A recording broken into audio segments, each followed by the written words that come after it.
Até que uma noite, eu já querendo sair do hospital, porque já tinha passado muito tempo, falei, agora eu vou receber alta. Eu acordei com as mãos tortas e a boca. E eu tive uma paralisia. Fiquei sem andar. Acordei, chamei pela minha sogra e aí ela chamou os médicos, tudo. E eu acordei dessa forma, assim, me vendo assim, sem andar. Fiquei em cadeira de rodas. E aí vieram muitos especialistas, eram 5 cuidando, né, para ver o que tinha acontecido comigo, né? O que tinha acontecido. Eu precisei usar fralda. Até as enfermeiras comentavam, é muito difícil te ver assim, né? Porque eu realmente definhei ali, né? E aí fizeram todos os exames possíveis, tiraram o líquor da medula, fizeram ressonância, fizeram tomografia e não descobriam nada que eu tinha. E como os meus sinais vitais estavam ok, o meu intestino funcionou, né, que é um pré-requisito para uma alta, eles me liberaram. Aí eu recebi alta na cadeira de rodas, o meu ex-marido tinha um evento especial, eu me lembro que eu comprei um taierzinho azul claro, coloquei e dançava assim a saia, o menor que tinha. Ele me levou nos braços para um cabeleireiro num shopping para que eu pudesse cortar o cabelo que estava caindo, o cabelo era bem comprido. E ficou bem curtinho, eu fui para esse evento, assim, definhando, e de lá eu fui para uma clínica natural para me reabilitar.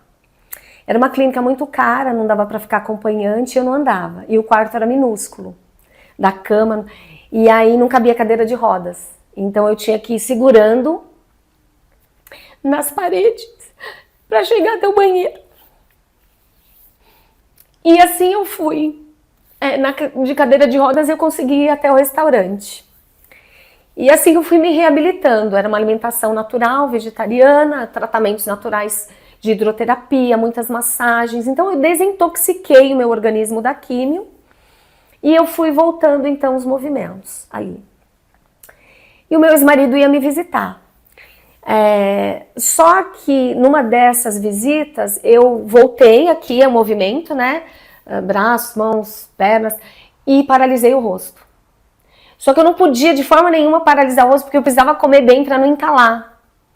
E até num dia, num desses momentos, eu no refeitório, eu entalei e tinha uma enfermeira ali como hóspede e ela veio me ajudar a desentalar. E aí quando eu vi o nosso relacionamento, ele estava muito estranho com tudo isso que estava acontecendo. E ele, né, também estranho, eu compreendo, né, também desafiador. Ele falou assim para mim, eu questionei isso, né, porque é um momento que você quer acolhimento, que você quer sentir realmente que o outro te ama a despeito de qualquer coisa, porque você não tem muito a oferecer naquele momento. E ele falou assim, é difícil para mim porque cada vez eu te vejo de uma forma diferente. E assim eu recebi alta dali, sem um diagnóstico do porquê da paralisia. Eles desconfiam que tenha sido a falta da B12, né? Porque ela dá realmente, né?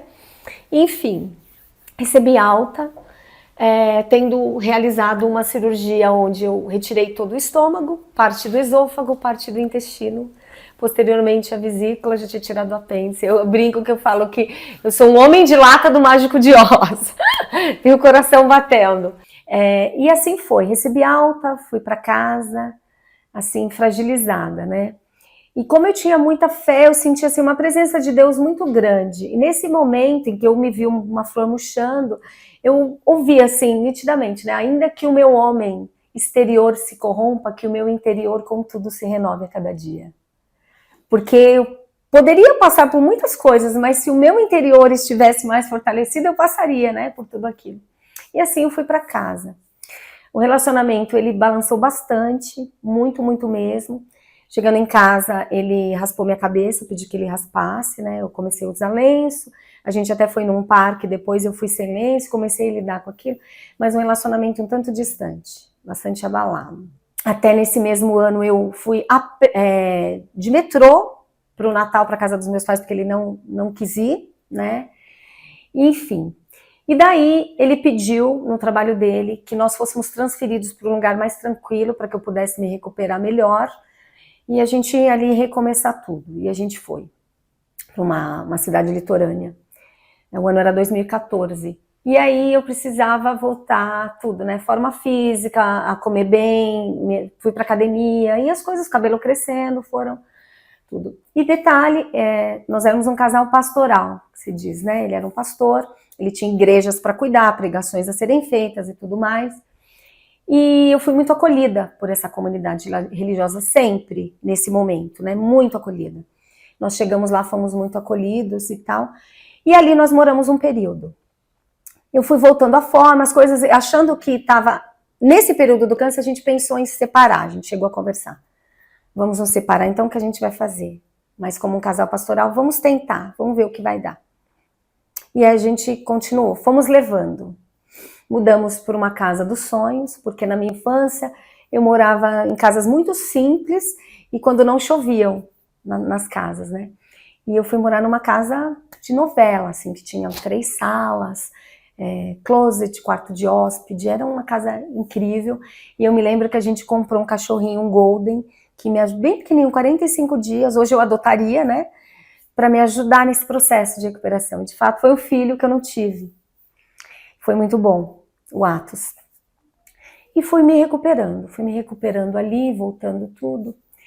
Só que nesse íntere, a igreja que nós fomos frequentar tinha uma garota, uma jovem. E uma mãe, não era casada, uma tia também. Era uma família bastante disfuncional, com muitos problemas. Um dos papéis da função pastoral é ajudar, levar uma cesta básica, dar um estudo bíblico, ouvir, fazer uma oração, dar um apoio ali espiritual, né? E essa família nos recebeu muito bem, era muito amorosa com a gente, tudo. Só que eu comecei a perceber que com o passar dos meses, elas foram se afastando de mim, mas dele não. Tratavam ele com muito carinho, muito afeto, muito amor. Ele recebia ligações delas, sempre pedindo ajuda, não sei o quê. Ele ia até a casa delas para ajudar, levar uma cesta e alguma coisa. E eu comecei a sentir que tinha alguma coisa estranha ali. Falei, nossa, é além dessa ajuda pastoral, tem alguma coisa aqui. Mas fiquei na minha. Falei, vou sentir, não vou falar alguma coisa aqui, pode ser da minha cabeça. Só que eu comecei a perceber que o celular dele estava começando a ficar desligado da caixa postal. O celular dava caixa postal, sobretudo à noite, ou à tarde, quando eu ia fazer uma visita e tal. Eu comecei a achar aquilo estranho, mas, de novo, deixa, não deve ser nada, né? E foram se passando os meses, assim, eu me recuperando, morando numa casa confortável, aconchegante, mas a nossa relação foi ficando desconfortável.